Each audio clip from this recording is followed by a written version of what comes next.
மாண்புமிகு பேரவைத் தலைவர் அவர்களே, தாங்கள் பேரவைத் தலைவராக ஒருமனதாக தேர்ந்தெடுக்கப்பட்டுள்ளீர்கள். தங்களை இந்த ஆசனத்தில் மாண்புமிகு பேரவை முன்னவரும் எதிர்க்கட்சி தலைவரும் தங்களுடைய கரங்களை பிடித்து அழைத்து சென்று அமர வைத்தார்கள். இந்த சம்பிரதாயம் எப்படி வந்தது என்று சொன்னால் சுவாரஸ்யமாக இருக்கும். பெரிய வரலாறு சம்பவத்தில் உள்ளது. இங்கிலாந்து நாட்டில் உள்ள பாராளுமன்ற நடைமுறைகளை போன்றதே நம்முடைய பாராளுமன்ற நடைமுறைகளும். மன்னராட்சி இருந்த காலத்திலேயே அங்க பாராளுமன்றம் இயங்கியுள்ளது. அக்காலத்தில் அனைத்து அதிகாரங்களையும் பெற்ற மன்னரும் இருந்தார், பாராளுமன்றமும் இயங்கியது. அங்கே மன்னர் ஒரு பணியை செய்ய வேண்டும் என்று விரும்புவார். பாராளுமன்றம் அவருடைய விருப்பத்தை பெரும்பாலும் நிராகரிக்கும்.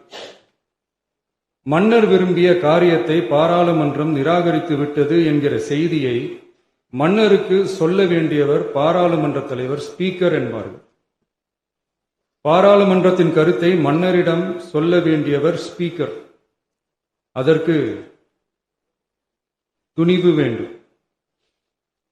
சில பணிகளை செய்வதற்குத்தான் பாராளுமன்றத்தின் அனுமதி வேண்டுமே தவிர அந்த ராஜ்யத்தில் உள்ள எந்த பிரஜைக்கும் மரண தண்டனை விதிக்கும் அதிகாரம் மன்னருக்கு உண்டு.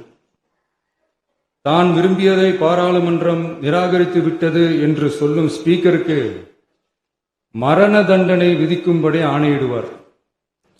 தலையை வெட்டி விடுங்கள் என்று ஆணையிடுவார்கள். இது பலமுறை நடந்ததால் யாருமே இந்த ஸ்பீக்கர் பதவிக்கு வர விரும்ப மாட்டார்கள். எனவே புதிதாக பாராளுமன்றம் அமையும் போது ஸ்பீக்கர் பதவிக்கு ஒருவர் அறிவிக்கப்பட்டவுடன் அவர் உடனே தலை தப்பித்தால் போதும் என்று ஓட்டம் பிடிப்பார்.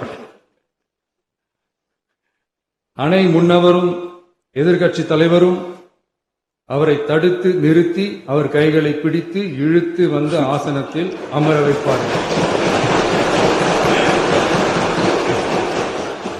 இதுதான் அந்த காலத்தில் இருந்து வந்த மரபு. ஜனநாயக முறை ஏற்பட்ட பிறகும் இம்மரபு தொடர்கிறது. நிச்சயமாக தமிழக வெற்றிக் கழக உறுப்பினர்கள் அனைவருமே உங்களுக்கு உதவிகரமாகவே இருப்பார்கள் என்கிற வாக்குறுதியை இந்நேரத்தில் அளிக்க விரும்புகிறேன்.